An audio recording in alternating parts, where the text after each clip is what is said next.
నమస్తే అందరికీ. నా పేరు ననావత్ రాజు నాయక్. తెలంగాణ రాష్ట్రంలో జరుగుతున్న విషయాలు, రేవంత్ రెడ్డి గారు ముఖ్యమంత్రి అయినప్పటి నుంచి నిజంగా మైనర్ బాలికలపైన జరిగే దాడులు చూస్తూ ఉంటే చిన్నపిల్లల్ని కనీసం పక్కల కిరాణా షాప్కి కూడా పంపించాలంటే తల్లిదండ్రులు భయపడతా ఉన్నారు.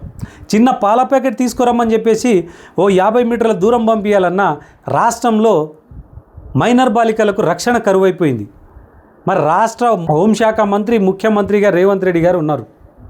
ఎందుకు కఠినమైన చర్యలు తీసుకుంటలేరు? అప్పట్లో కేసీఆర్ గారు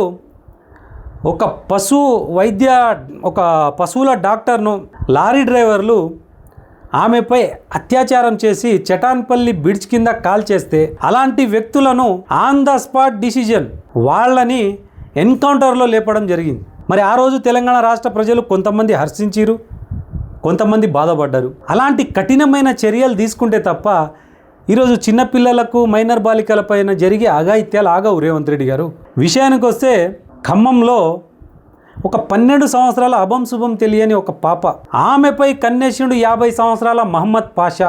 సిగ్గు శరం ఉండాలి, ఇది చెప్పాలంటే నాకే సిగ్గు అనిపిస్తుంది.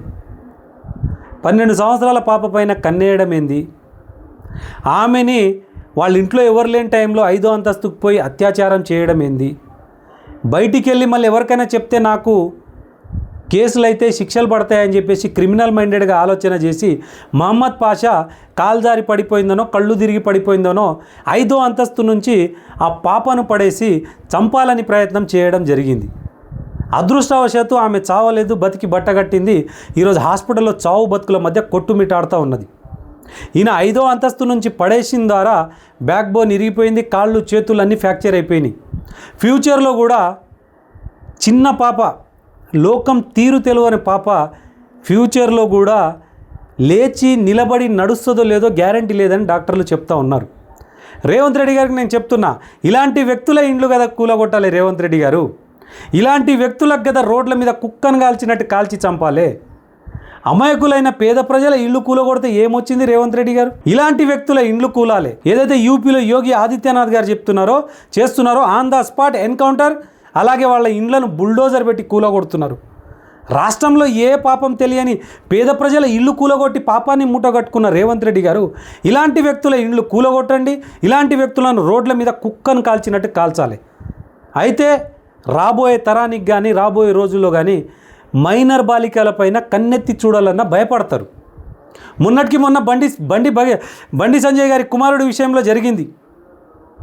ఈరోజు ఆ బండి సంజయ్ గారి కుమారుడు ఒక 9-10 రోజులు పోలీసులకు దొరకకుండా హాయిగా మైనర్ బాలిక పైన అఘాయిత్యం చేసి హాయిగా తిరిగి హాయిగా పోలీస్ స్టేషన్ పోయి హాయిగా జైల్లో పోయి కూర్చున్నాడు. వేరే వాళ్ళు తప్పు చేయాలనుకునే వాళ్ళు కూడా ఇదే అలుసుగా తీసుకొని, అరే పోక్సో కేసు అంటే ఇంతేనా, మైనర్ బాలిక పైన అఘాయిత్యం చేస్తే ఇదే జరుగుతుందా, ఇంతే కదా అని అనుకోనే ఈరోజు ఇలాంటి అఘాయిత్యానికి పాల్పడుతున్నారు రేవంత్ రెడ్డి గారు. ఈరోజు బండి సంజయ్ కుమారుడికి అలాంటి వ్యక్తులకు కఠినమైన శిక్షలు రేవంత్ రెడ్డి గారు అమలు చేసి ఉంటే, పోలీస్ డిపార్ట్మెంట్ మైనర్ బాలికలపైన జరిగే అఘాయిత్యాలకు కఠినమైన చర్యలు తీసుకుంటే ఈరోజు మహమ్మద్ పాషా లాంటి వ్యక్తులు 12 సంవత్సరాల పాపను చెరిపేయడానికి ఆలోచన చేయరు. ప్రభుత్వం ఆలోచన చేయాలి. రేవంత్ రెడ్డి గారు పేద ప్రజల ఇళ్ళు కూలగొట్టడం కాదు, మళ్ళీ చెప్తున్నా, ఇలాంటి దొంగనా కొడుకుల ఇండ్లు కూలగొట్టాలి. ఇలాంటి లంగనా కొడుకులను రోడ్ల మీద నిలబెట్టి కుక్కను కాల్చినట్టు కాల్చి వాళ్ళ యొక్క వీడియోలు తీసి సోషల్ మీడియాలో సర్క్యులేట్ చేస్తే తప్ప ఈ తెలంగాణ రాష్ట్రంలో మైనర్ బాలికలకు రక్షణ దొరకదు. లా అండ్ ఆర్డర్ అదుపులో ఉంటుంది. ఇది పోలీస్ డిపార్ట్మెంట్ కానీ రాష్ట్ర హోంశాఖ మంత్రి రేవంత్ రెడ్డి గారు కానీ మీరు తీసుకునే నిర్ణయాలు ఇదే విధంగా ఉండాలి. రేవంత్ రెడ్డి గారు